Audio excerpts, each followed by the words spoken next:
Okay, today we are going to start talking about magnets and their connection to electricity, which is called electromagnetism. So first of all, magnets are any materials or a device that you make that is attracted to anything that has iron in it. So there's different types of magnets that we'll talk about. Iron is the most common material that can be magnetized, but also other elements can be magnetized like cobalt and nickel. And magnetized just means that they can be made to attract anything containing iron. One of the most common places that we find naturally occurring magnets is in an ore called magnetite or lodestone, shown in this picture right here.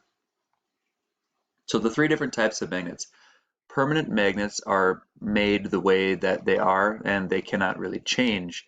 They keep their magnetism no matter what, and they are naturally occurring magnets. They naturally are attracted to any material containing iron. You can also, as we mentioned in the previous slide, make something magnetic. Typically, this will only happen to a temporary magnet when it is in the presence of a strong magnetic field, like that produced by another magnet. And then we get into electromagnetism. You can use electricity wrapped, if you wrap a coil of wire around an iron guide, like a nail in the picture showed here, and connect to a voltage source so that there's electricity flowing through the wire, you can produce an electromagnet, which also attracts anything containing iron. So this brings us to the idea of electric and magnetic fields. We talked briefly about electric fields, how a charged particle can exert a force on another charged particle even though they're far away. We know that gravity is a force that acts on things even at a distance. Well, magnets behave in much the same way. If you bring two magnets close together but not touching, they can still exert a force on each other.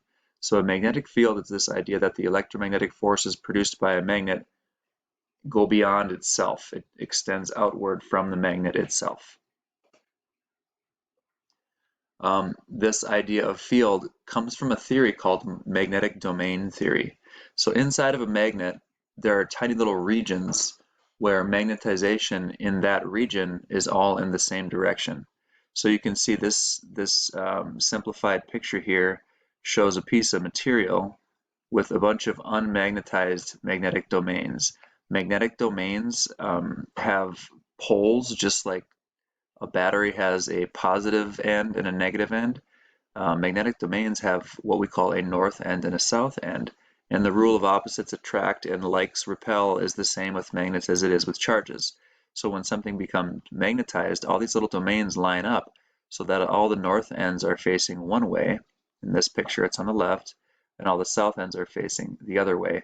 That creates the effect of this magnet having a left end that is a north end of a magnet, and the right end is the south end.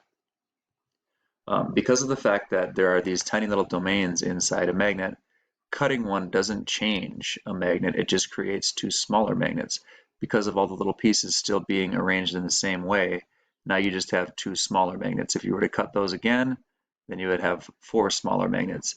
This is because inside the domains are still aligned in the same direction. Okay, what is electromagnetism?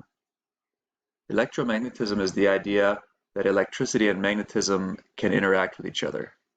Both electricity and magnetism involve charged particles. Well, when electricity, which is basically just moving electrons, when electricity is moving through a wire, it can create a magnetic field around it. So if you look at the picture of this wire, you can see the current is kind of coming out at you. The magnetic field wraps in a perpendicular circular direction around that wire as the electrons travel through the wire. That can be measured at some distance away from the wire. And this can also be seen very, very clearly by the simple invention of an electromagnet that you see in this picture over here. By the same token, if you have a magnetic field that is changing, a changing magnetic field can produce electricity. So over here, this is just showing a simple device that measures currents.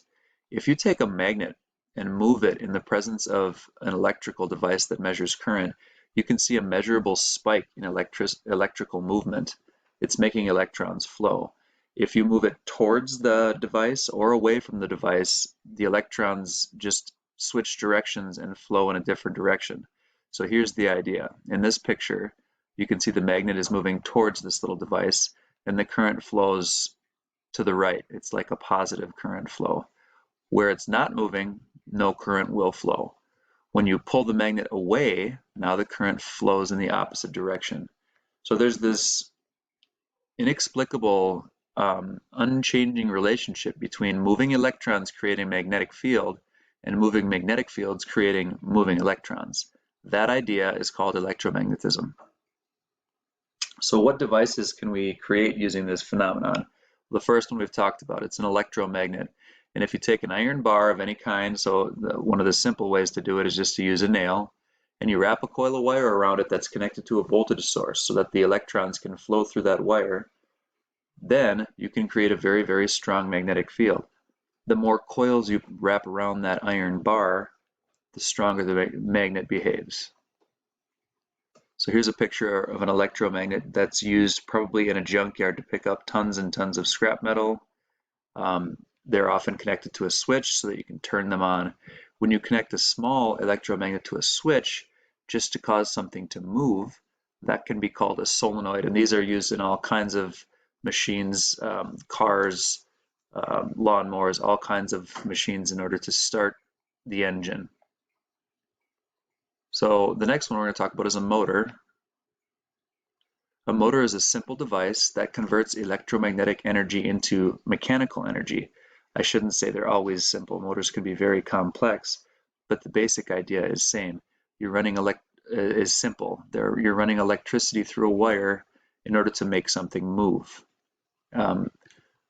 Motors can be used for all different kinds of things, but one of the simplest and most commonly used setup is just by making a simple rotor spin by varying the amount of electricity in the wires wrapping around the magnet.